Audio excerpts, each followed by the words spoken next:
नमस्कार दोस्तों, India speaks daily के अंतर्राष्ट्रीय न्यूज बुलेटिन में आपका स्वागत है। मैं हूं आपके साथ रति अग्निहोत्री। कोरोना वैक्सीन के मुद्दे को लेकर भारत सरकार को लगातार घेरा जा रहा है।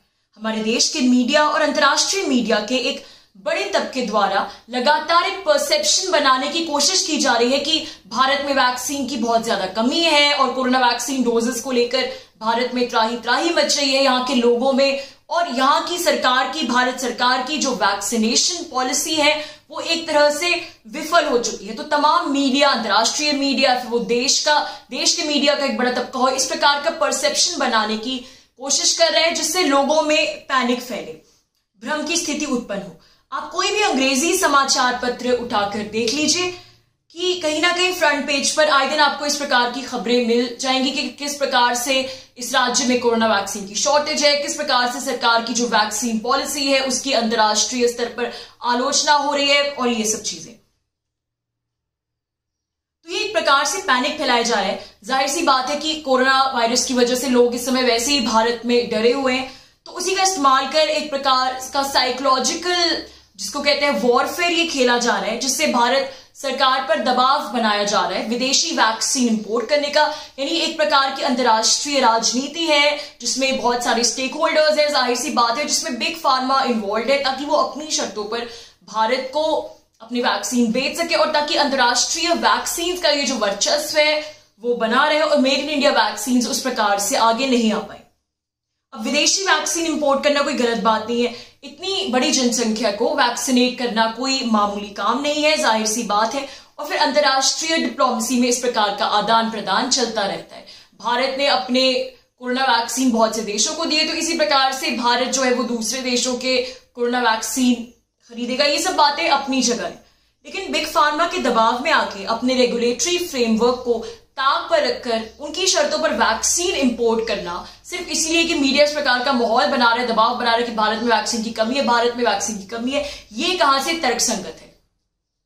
भारत सरकार ने अब निर्णय लिया है कि जाने माने प्रतिष्ठित विदेशी कोरोना वैक्सीनों के इंपोर्ट के लिए अब भारत में लोकल ट्रायल कराना अनिवार्य नहीं होगा। यानी इन्होंने अपने खुद के देशों में, यूरोपीय देशों में जो भी ट्रायल्स कराई है उनके जो नतीजे आए हैं उन नतीजों को भारत सरकार मान्यता देगी और नतीजों के आधार पर इन वैक्सीन को इंपोर्ट करेगी। इंपोर्ट करने का निर्णय लिया जाएगा और भारत के लोगों पर इनका ट्रायल होना अब अनिवार्य नहीं होगा। और सरकार ने ये दबाव में आकर ही किया है क्योंकि पूरा मीडिया तंत्र इतने समय से शोर मचा रहा है कि भारत में वैक्सीन की कमी है, वैक्सीन की कमी है, और सरकार विदेशी वैक्सीनों को उस प्रकार से तरजीह नहीं दे रही, उन्हें इंपोर्ट नहीं करी। तो फिर इसीलिए स्थानीय ट्रायल्स की शर्त को सरकार ने हटाने का फैसला किया ताकि देश में वैक्सीन की कमी ना हो। तो ये तो रही न्यूज की बात, लेकिन सच्चाई ये है कि फाइजर और मॉडर्ना जैसी बिग फार्मा वैक्सीन कंपनियां लगातार भारत सरकार पर स्थानीय ट्रायल्स की शर्त हटाने का दबाव बना रही थी कि ये शर्त हटाओ, हमारी बातें मानो, नहीं तो हमारे लिए वैक्सीन देना मुश्किल होगा। अब आप इसे ब्लैकमेल नहीं कहेंगे तो आखिर क्या कहेंगे? इतनी बड़ी कंपनियों के पास इतना इंफ्रास्ट्रक्चर तो जरूर होगा कि वो स्थानीय लेवल पर, लोकल लेवल पर भारत में ट्रायल्स करा सके। फिर आखिर क्यों वो ये स्थानीय ट्रायल्स की शर्त से बचना चाह रही है और क्यों उन्होंने भारत सरकार पर इतना ज्यादा दबाव, प्रेशर क्रिएट किया कि भारत सरकार ने इस शर्त की अनिवार्यता हटा दी। किसी भी विदेशी वैक्सीन को स्वीकृति देने से पहले उसकी स्थानीय ट्रायल्स कराना एक स्टैंडर्ड प्रोसीजर है और मैं कोरोना वायरस वैक्सीन के संदर्भ में ही बात कर रही हूं, चाहे वो एस्ट्राजेनेका वैक्सीन हो। जब इतने सारे देशों ने एस्ट्राजेनेका वैक्सीन की डोजेस इंपोर्ट की तो इन सभी देशों में उसके लोकल ट्रायल्स हुए। चाइनीज वैक्सीन भी जो इंपोर्ट की दूसरे देशों ने, उनके भी लोकल ट्रायल्स हुए। भारत ने भी जब कई देशों को कोरोना वैक्सीन निर्यात किया तो वहां पर भी इन वैक्सीनों की लोकल ट्रायल्स हुई थी। तो फिर भारत पर इस प्रकार का दबाव क्यों बनाया जा रहा है कि बिना लोकल ट्रायल्स के वो इन वैक्सीनों को स्वीकृति दे दे? और ये अच्छी बात नहीं है, सरकार इस दबाव में आ भी गई।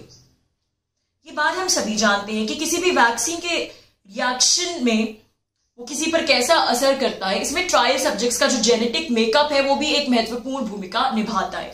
अब यूरोप के लोगों के जेनेटिक मेकअप में और दक्षिण एशिया के लोगों के, सब कॉन्टिनेंट के लोगों के जेनेटिक मेकअप में खासा फर्क है।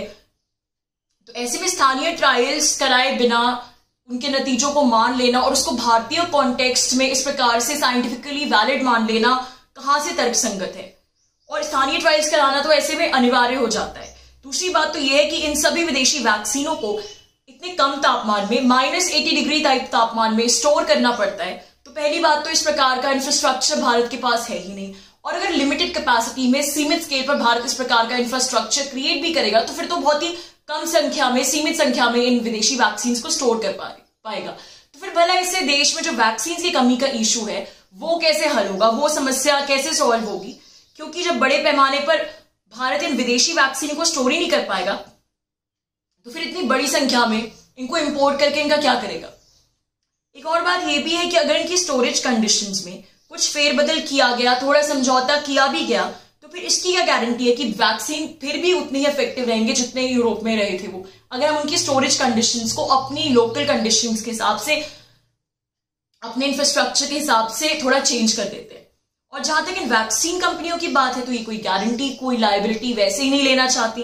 फाइजर और भारत सरकार के बीच तो इस बात को लेकर काफी समय से विवाद भी चल रहा है, क्योंकि फाइजर चाहता है कि अगर भारत सरकार उसे कानूनी तौर पर आश्वासन दे कि उसके वैक्सीन को लेकर अगर आगे के समय में भारत में भारतीयों में कुछ भी साइड इफेक्ट्स पाए जाएं, यहां तक कि अगर किसी को अपने जीवन से भी हाथ धोना पड़े, तो फाइजर इसके लिए लायबल ना हो, फाइजर इसके लिए कोई लायबिलिटी नहीं चाहता, वो इसके लिए जिम्मेदार ना हो, ऐसा आश्वासन चाहता है कानूनी तौर पर वो भारत सरकार से। और इस प्रकार का वो प्रेशर बना रहा है लगातार भारत सरकार पे, और इस विषय पर अभी भी बातचीत चल रही है दोनों के बीच में। भारत सरकार अभी इसके लिए तैयार नहीं है, जो कि जाहिर सी बात है, कोई भी देश ऐसी शर्त के लिए तैयार नहीं होगा। तो इसका पूरा पैटर्न समझना होगा कि एक पूरी अंतर्राष्ट्रीय राजनीति है जिसमें बहुत सारे स्टेक होल्डर्स हैं जो कि बहुत सारी चीजें एक साथ करना चाहते हैं। पहली बात तो वो भारत सरकार की छवि धूमिल करना चाहते हैं, जो ये नहीं चाहते कि made in India vaccine spotlight में आए और इन विदेशी वैक्सीनों की वर्चस्वता को चुनौती देने की स्थिति में कभी ना हो। और भारत में वैक्सीन ड्राइव को लेकर इस प्रकार लगातार इरेशनल भ्रम की स्थिति फैलाई जाए जिससे विदेशी वैक्सीन कंपनियां भारत के बहाने अपना उल्लू सीधा करें। आपने देखा होगा भी हाल ही में ऐसी तथाकथित अंतर्राष्ट्रीय रिपोर्ट्स भी सामने आ रही हैं जो कि ये भी जस्टिफाई कर रही है, इसको तर्कसंगत ठहरा रही है कि 2 वैक्सीन डोजेस को भी मिक्स किया जा सकता है, इसमें कुछ गलत नहीं। यानी आपको जो पहली डोज एक वैक्सीन की मिली तो दूसरी डोज आपको दूसरे वैक्सीन की भी मिल सकती है, इससे कुछ नुकसान नहीं होगा, ऐसी रिपोर्ट्स आ रही है। हालांकि भारत सरकार ने स्पष्ट तौर पर कह दिया है कि वो वैक्सीन डोजेस मिक्स करने के बिल्कुल खिलाफ है और व्यक्ति को जिस वैक्सीन की पहली डोज मिली उसी की दूसरी डोज मिलेगी। अब जहां तक भारत की वैक्सीन ड्राइव की बात है, उसे लेकर जिस प्रकार की अफवाहें फैलाई जा रही हैं कि बहुत धीमी गति से चल रहा है और भारत में वैक्सीन की बहुत कमी है और बहुत ही स्लो वैक्सीनेशन ड्राइव चल रही है, फेल ही हो गई है बिल्कुल, तो अगर हम जरा से भी बुद्धि का, लॉजिक का प्रयोग करें तो उस इन अफवाहों की असलियत दिख जाएगी। कितने विकसित देश ऐसे हैं, और हम आंकड़ों की बात करें, मनगढ़ंत बातें नहीं करें, जिनका कोविड वैक्सीनेशन बहुत धीमी गति से हो रहा है जबकि उनकी जनसंख्या इतनी कम है। लेकिन फिर भी अब जापान का उदाहरण ले लीजिए, जापान में तो ओलंपिक्स भी होने वाले, लेकिन जापान की पॉपुलेशन का सिर्फ अभी तक लगभग 2.4% हिस्सा ही वैक्सीनेट हो पाए। ऑस्ट्रेलिया और न्यूजीलैंड जैसे देशों में भी बहुत धीमी गति पर वैक्सीनेशन ड्राइव, बहुत धीमी गति से आगे बढ़ी है कोविड वैक्सीनेशन ड्राइव। ऑस्ट्रेलिया में भी मेरे ख्याल से 2% लोगों या उससे भी कम हिस्से का ही वैक्सीनेशन हो पाया है, कोविड-19 वैक्सीनेशन। तो अब इनको लेकर तो इस प्रकार का भ्रम नहीं फैलाया जाए। इतनी ज्यादा न्यूज हमें देखने को नहीं मिल रही कि जिसमें इनकी सरकार की आलोचना की जा रही है कि इनके यहाँ इतने कम लोगों को वैक्सीनेशन मिला तो उनकी सरकार ये सब क्या करी, तो फिर इस प्रकार से भारत को लेकिन टारगेट किया जा रहा है। जबकि मजेदार बात यहाँ ये है, अगर हम तथ्यों पर गौर करें, कि भारत ने लगभग 200 मिलियन कोरोना वैक्सीन डोजेस अपने लोगों को दी है और पूरे विश्व में इतनी तेजी से इतने सारे लोगों को वैक्सीनेट करने वाला भारत दूसरा देश है, पहला देश अमेरिका है। 200 मिलियन लोगों को वैक्सीनेट करने में जो अमेरिका ने 124 दिन लगाए, वहीं भारत ने 130 दिनों में 200 मिलियन लोगों को 200 मिलियन डोजेस जो है वैक्सीन दे दी, यानी 200 मिलियन लोगों को वैक्सीनेट किया। यानी मामूली सा फर्क, मात्र 6 दिन का फर्क। और फिर भी सारा मीडिया ये अफवाह बेचने पर तुलाए कि भारत की वैक्सीनेशन ड्राइव बहुत धीमी गति से आगे बढ़ी है, भारत में वैक्सीन की कमी है। तो कहने का तात्पर्य यह है कि विदेशी वैक्सीनों को स्वीकृति देने के मामले में भारत सरकार को बिल्कुल सतर्क रहना होगा और अपने नियम कानूनों के अनुसार ही इनका इंपोर्ट करना होगा, इनकी शर्तों के आधार पर नहीं।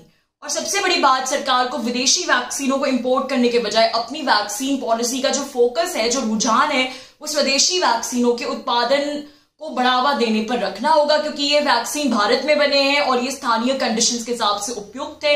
इनके ट्रांसपोर्टेशन में, इनकी स्टोरेज में उतना खर्चा नहीं होगा जिस प्रकार का खर्चा बाहर से वैक्सीन को इंपोर्ट करने में, उनको स्टोर करने में होगा, और ये बड़ी संख्या में बन भी सकते हैं। जैसा कि मैंने कहा कि विदेशी वैक्सीनों को अगर सरकार इंपोर्ट भी करेगी तो उसके पास इतनी स्टोरेज कंडीशंस नहीं है कि बहुत बड़े स्केल पे उनको स्टोर कर पाए, तो बहुत ही लिमिटेड जिसको कहते हैं परसेंटेज में विदेशी वैक्सीन इंपोर्ट हो पाएंगे, और लेकिन फिर भी पैसा इतना खर्च होगा सरकार का। तो इससे बेहतर है कि सरकार स्वदेशी वैक्सीनों के उत्पादन को बढ़ावा देने पर फोकस करे।